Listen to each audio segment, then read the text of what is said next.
Thank you. Thank you so much. Thank you. Thank you again. That was just perfect. Oh, wonderful. Thank you so much. For the scripture this morning, I've selected two citations from the first chapter of Mark. First is verses 9 through 13. At that time, Jesus came from Nazareth in Galilee and was baptized by John in the Jordan. Just as Jesus was coming up out of the water, he saw heaven being torn open and the Spirit descending on him like a dove. And a voice came from heaven, "You are my Son whom I love, and with whom I am well pleased." At once the Spirit sent him out into the wilderness, and he was in the wilderness 40 days being tempted by Satan. He was with the wild animals, and angels attended him. And verses 35 through 39. Very early in the morning, while it was still dark, Jesus got up, left the house, and went off to a solitary place where he prayed. Simon and his companions went to look for him, and when they found him, they exclaimed, "Everyone is looking for you." And Jesus replied, "Let us go somewhere else, to the nearby villages, so I can preach there also. That is why I have come." So he traveled throughout Galilee, preaching in their synagogues and driving out demons. Now, Mark being the oldest and first of the Gospels, these are the first of many accounts of Jesus retreating to solitude for spiritual sustenance. And then, of course, after each time, he goes back out into the world to fulfill a spiritual purpose. And there are, of course, other examples for us. Both Luke and Mark account how he went up to the mountain alone to prepare for what became known as the Sermon on the Mount. And Matthew describes how, upon learning that John the Baptist had died and been killed, Jesus withdrew by boat to a solitary place. And perhaps most famously, he retreated to Gethsemane to prepare for his eventual arrest and crucifixion. Holy isolation. Solitude is by no means reserved for the master teacher. In each of these scenes, he is demonstrating a critical process for each of us on our spiritual path, our spiritual development. Not just the so-called spiritually great, as we are all spiritually great. But this ritual, you can even look upon it as a practice of spiritual hygiene, perhaps. It's necessary to meet our own spiritual potential.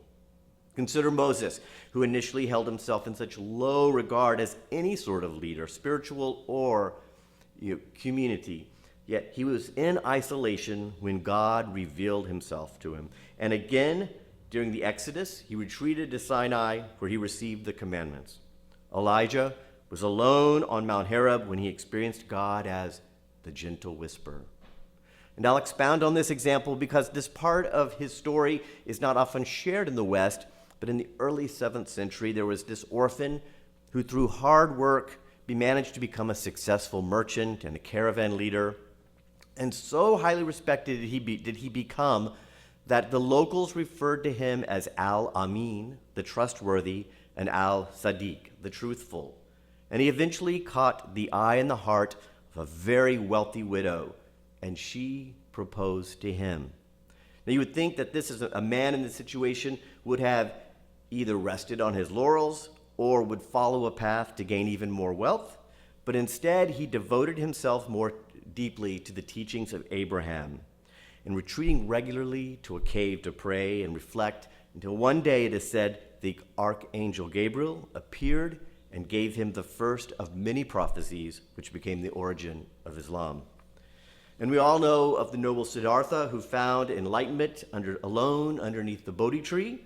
But before that, he spent 3 years in social separation with the Samanas, practicing extreme deprivation in order to, as was the intent of the Samanas, to destroy the self. But Siddhartha eventually came to realize that this was not just physical deprivation, it was spiritual deprivation, and also social isolation, as the Samana had little intention of ever going back into the world to make it better. So here I stand, having summoned you all together just to extol the virtues of solitude. And to quote every office cynic, couldn't this have just been an email? My answer is an astounding no, because today in the digital age, we are relearning the very same lessons Siddhartha learned sequestered with the Samanas. All things must be practiced with respect to their duality. In other words, time spent in solitude without returning to the community is merely insulation and therefore incomplete. Now, at the risk of sounding like a 21st century harbinger, I 100% think that this is what the purveyors of our digital algorithms want from us. Sure, my algorithm is filled with easily digestible posts about spirituality, the environment, cute animals, health, but ultimately, what is my algorithm? What are the purveyors of my algorithm? What are they really saying to me? They're saying, we have everything you need right here. Stay with us. We have everything you need right here. Stay with us. And as each of these spiritual teachers demonstrate for us, we retreat into solitude in order to emerge back among our fellow travelers in better spiritual condition than when we retreated in the first place. More capable, more empowered from a mental and emotional and certainly spiritual posture. All so that we may be more effective in the world around us. The general Sun Tzu considered a retreat not to be a sign of cowardice, but as a means for preservation and strategic leverage. In The Art of War, Sun Tzu wrote that the general who advances without coveting fame and retreats without fearing disgrace is the jewel of the kingdom. Now, Sun Tzu was as highly respected as a philosopher as he was a military tactician, which is why so many people read The Art of War as a book for just navigating through life. But I can't help think, or even shine his guidance on the thousands of internet gurus asking me to hit that follow button. So listen again. The general who advances without coveting fame and retreats without disgrace is the jewel of the kingdom.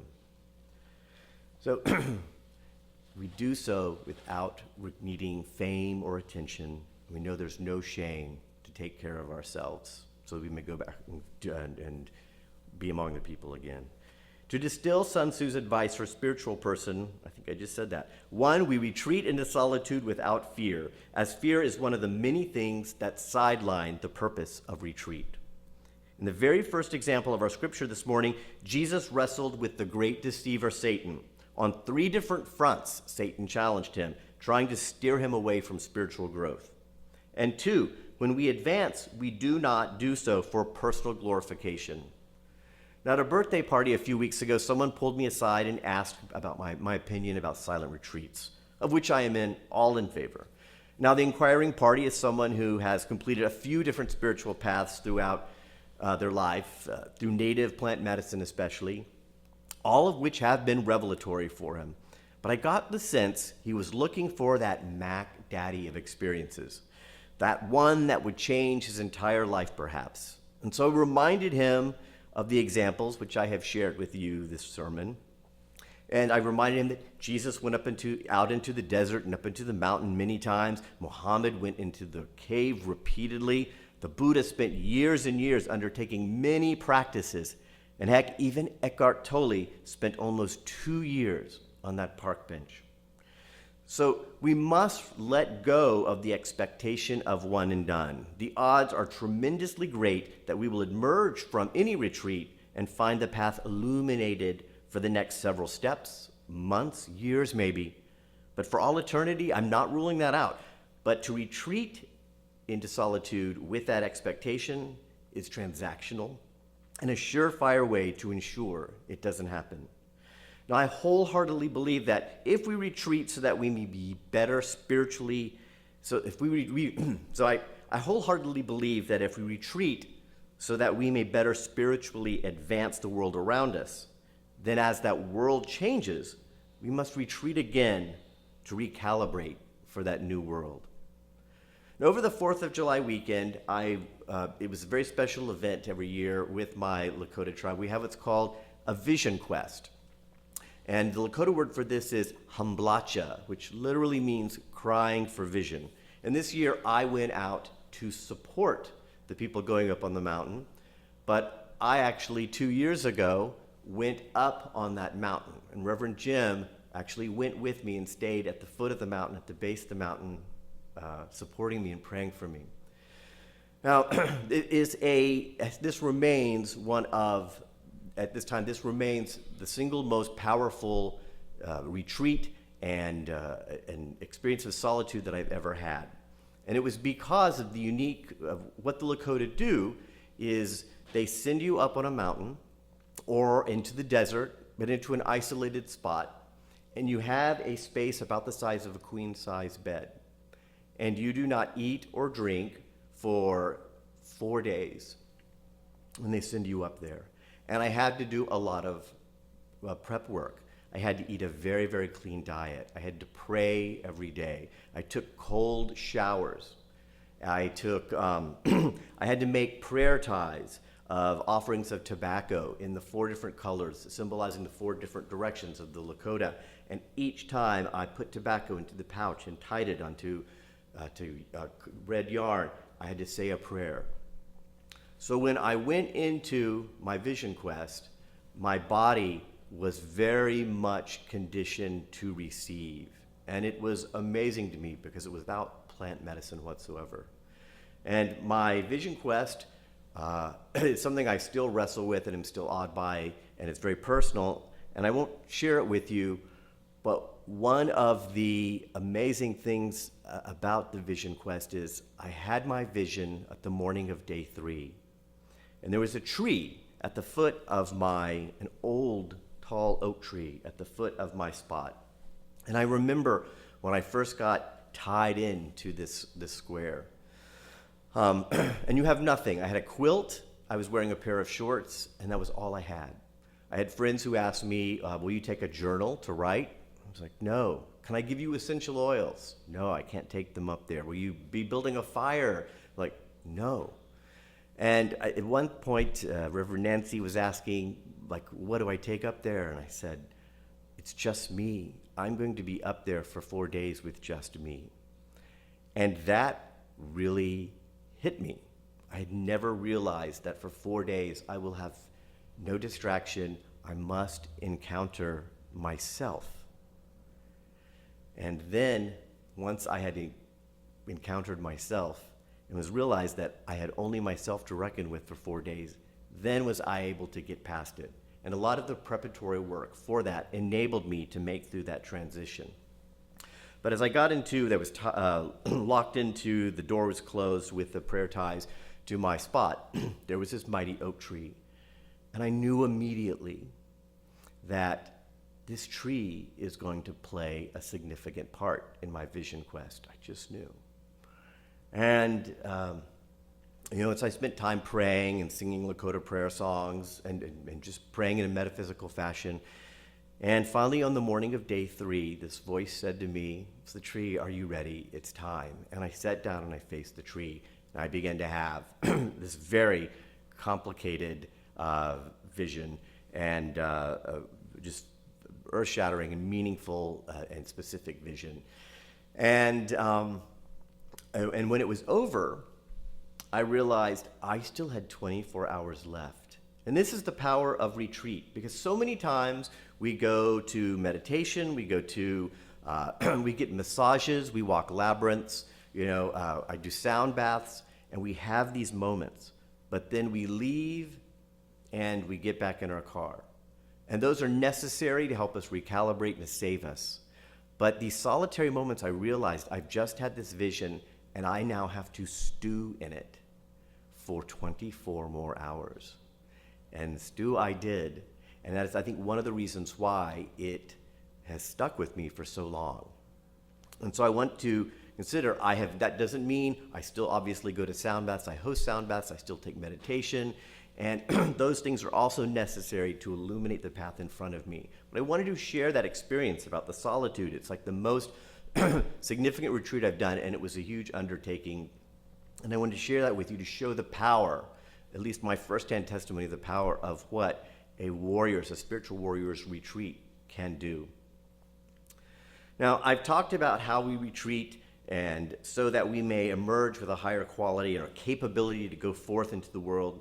But none of the teachers I mentioned this morning did so alone. Jesus was rejoined by his disciples. Moses had Aaron, Miriam, and Hur. The Buddha had 10 followers who each brought unique contributions to his ministry. I'm going to get some water here.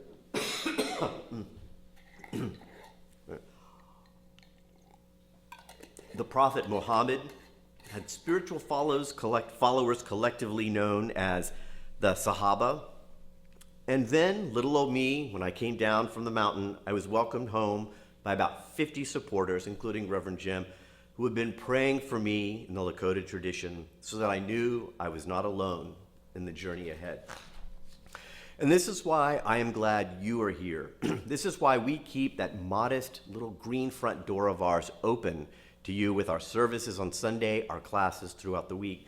Because while this community can't physically be at your side as you encounter people of all energies at the office, the market, in the neighborhood, and certainly even online, it's our collective privilege to remind each other that we are not alone and to say to one another, you've got this. Please remain seated and join me in affirming this message as we sing an old classic, In the Garden, which is number 89 in the red hymnal, and we're going to sing verses 1 and 3.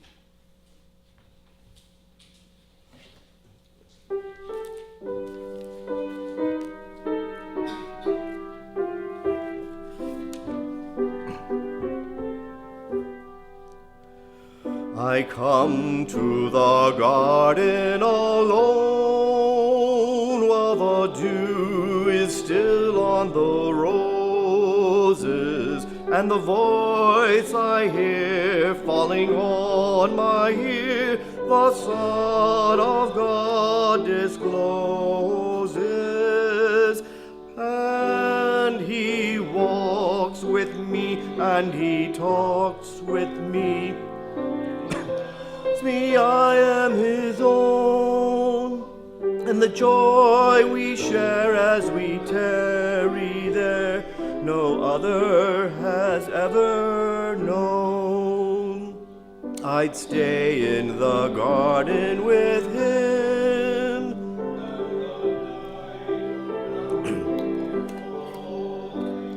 but he bids me go through the voice of woe. His voice to me is calling,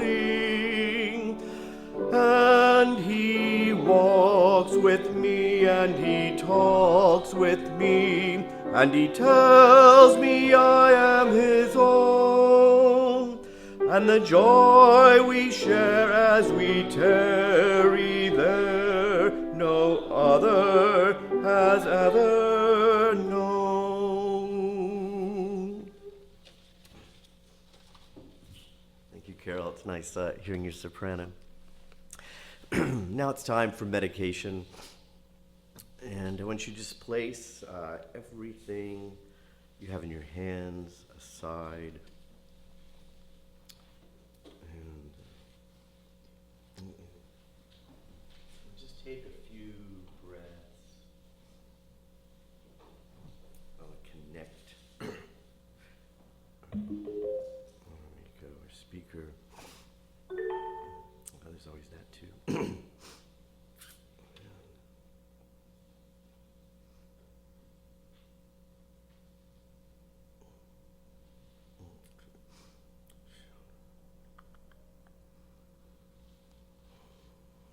All right, so if you'd close your eyes, I want you to breathe in through your nose. Just through your nose for a count of 4. In, 2, 3, 4. And hold it. 2, 3, 4. Exhale. And hold it. Inhale through the nose. Hold it. Surrender to the exhale.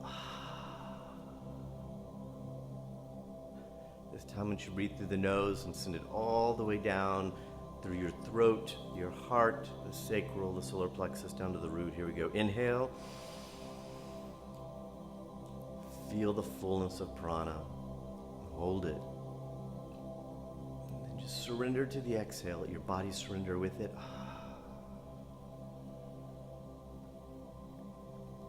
And begin breathing in this pattern that is comfortable to you. And listen again to these words from the founder of the Sikh philosophy, Guru Granth Sahib, which I put in the invitatory. Through divine practice, the silence that once felt haunting becomes filled with the eternal song. And the words eternal song, that was my substitution for the original Anhad, which far exceeds my poetic simplification. But here are some interpretations of that word, those words, Anhad. Unlike normal sound, ahad, which is produced by two objects striking together, like a drum or a chime, the Anhad sound is self-existing. It is the vibration of pure existence in the presence of the Creator. Here's another. The Anhad is the unstruck sound, or eternal divine vibration. It is the cosmic, unending melody of the universe that has no beginning and no end. It cannot be heard with the physical ears, but is experienced with the consciousness during deep meditation and devotion. Now, Guru Granth Sahib had this to say about retreating into solitude. When we retreat for personal reasons, we encounter and must reconcile the ego. When we retreat for truly spiritual reasons, there we experience the Anhad. And with these sounds symbolizing the Anhad, the infinite Om,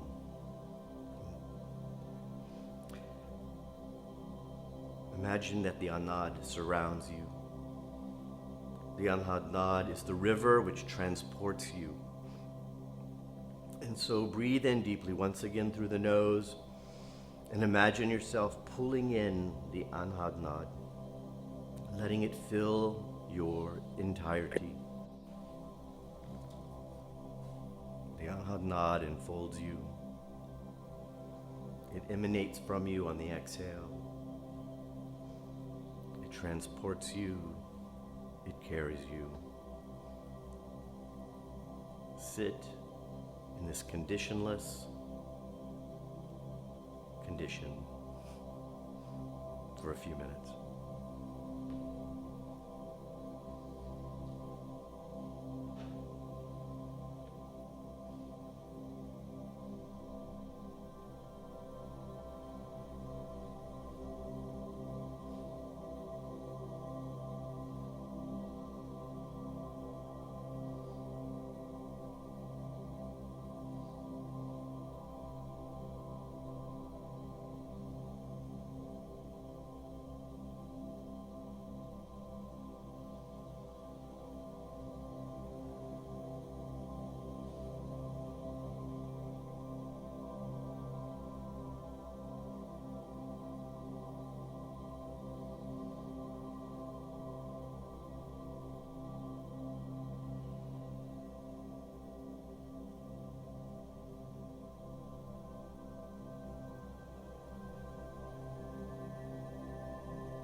everyone, especially those of you at home, bring your hands together in a prayerful position and put them right over your heart chakra.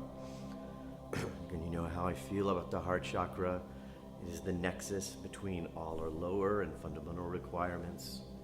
They must be built with love. And it is, of course, our higher energies. Everything we transmit through love.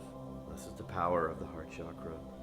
Place your hands in that praying position, right over your heart chakra. And breathe in through the nose and send the prana, the Amhad into your hands.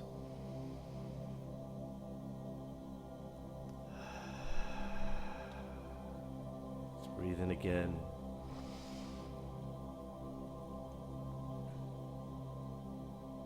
Now, whatever good you required here, it is in abundance.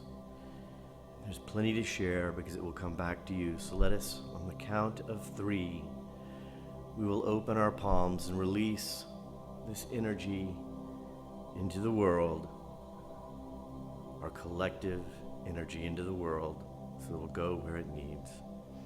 1, 2, 3, and open your hands. Let them fall to your lap. Breathe again through the nose down to the root chakra and exhale. Again through the nose. Exhale one last time. And on the exhale, open your eyes and rejoin us here in the human realm.